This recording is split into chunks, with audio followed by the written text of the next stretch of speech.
All right, so this is the first question that compares the two passages or talks about them.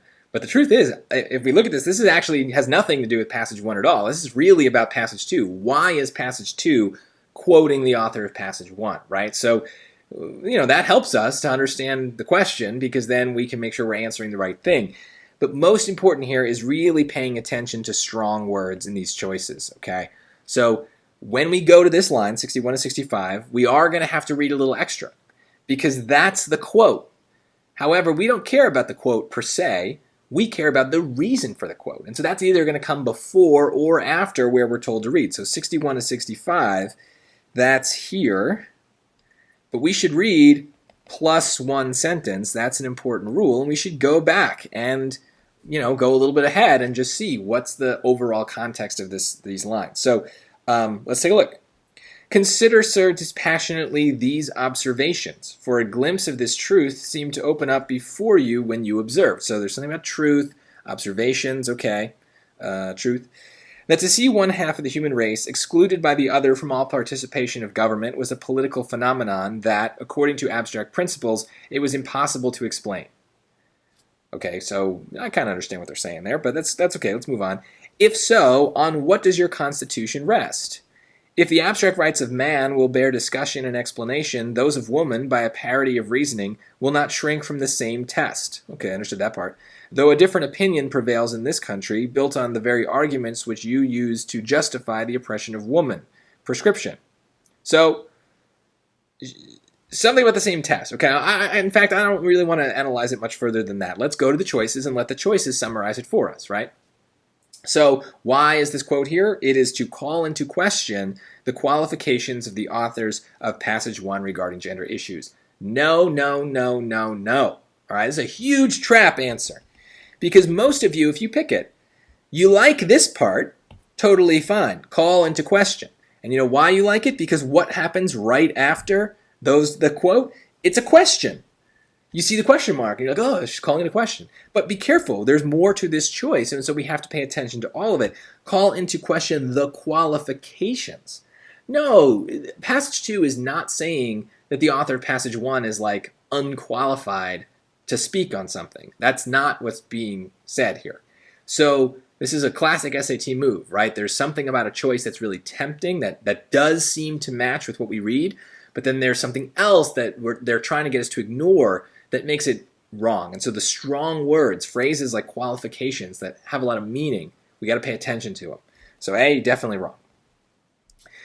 So this is done in order to dispute the assertion made about women in the first sentence of passage 1. So okay, maybe I got to go to the first half of passage 1, and this is the quote, that half the human race is excluded by the other half from any participation in government, that they are native by birth but foreign by law in the very land where they were born, and that they are property owners yet have no direct influence or representation, are all political phenomena apparently impossible to explain on abstract principles. It's literally just what we read. However, are they really trying to dispute that assertion? No, because we know from now having done all the other questions for passage 2 that this person is saying that, yes, men and women are treated differently. So this passage 2 person agrees with that about passage 1. Men and women are treated differently. In fact, she's saying, okay, they will not shrink from the same test, right? So there's an element here of saying the same thing, right? That's what this person is going for. So that might be hard to understand, but I think that what I'm trying to do here is use the words that I do understand from the lines to kind of guide me. So dispute the assertion kind of doesn't match with the idea of there being a same test for both these authors. So I don't know. Just you could always leave it in, but it doesn't seem to match with what I'm reading on the surface. C, develop her argument by highlighting what she sees as flawed reasoning in passage 1. So, okay, she's kind of doing that. If so, on what does your Constitution rest? The abstract rights of man will bear discussion and explanation. Those of woman, by a parity of reasoning, will not shrink from the same test. So basically she's saying if you can talk about, the rights of man, then you should be able to talk about the rights of women. And so she's kind of taking the first passage's words and kind of twisting them to fit into her own argument and say, okay, there's your argument is flawed. Here's what the actual conclusion of what you're saying should be. That's hard. That's advanced. But let's look at D. Let's see if that helps us understand C a little bit better. Validate the concluding declarations made by the authors of passage 1 about gender roles. Well, where's the end of that passage? Right here. Let us not make rivals of life's companions.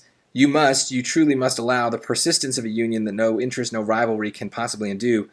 Understand that the good of all this demands you. Okay, so here we go. Let's go back a little further. And is it not evident the great conserving principles of societies which make the division of powers a source of harmony? So passage 1, we kind of got this from all the questions about passage 1, but passage 1 is trying to say men have certain roles, women have certain roles. It's good for everybody that it's that way. Society is in harmony, and to fight that is wrong. Passage 2 absolutely disagrees.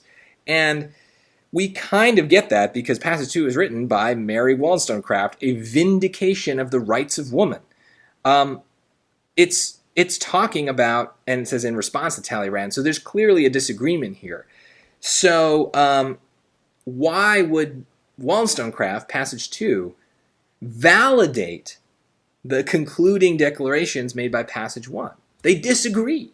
Validate means to, prove true. So that seems to go against our very kind of like even most basic dumb understanding of the relationship between these two passages. And so that's, classic process of elimination there. We might not perfectly understand why C is right, but we have pretty good reasons for proving A, B, and D wrong.